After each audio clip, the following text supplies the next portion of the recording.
Hi అండి. యుద్ధం ముగిసింది అనుకున్నాం, కానీ పాకిస్తాన్ వంకర బుద్ధి కనబడుతూనే ఉంది రోజు రోజుకి. ఎందుకంటే యుద్ధ విరమణ చేసిన తర్వాత కూడా వాళ్ళైతే మళ్ళీ ఒక్కవైపు చర్యలు అయితే చేస్తూనే ఉన్నారు. డ్రోన్లు అయితే వస్తూనే ఉన్నాయి.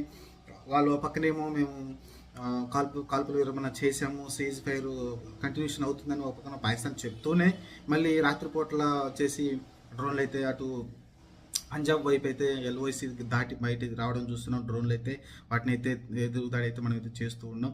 వాటిని అయితే పైన గాల్లోనే కూల్చివేయడం చూస్తున్నాం డ్రోన్లు అయితే. మరి ఎందుకు ఇలా జరుగుతుంది? ఒక పక్కనేమో ట్రంప్ తన పేరు చెప్పుకుంటా ఉన్నాడు, నేను మధ్యవర్తిత్వం చేసి యుద్ధం ఆపేశాను ఒక పక్కన చెప్తా ఉన్నాడు.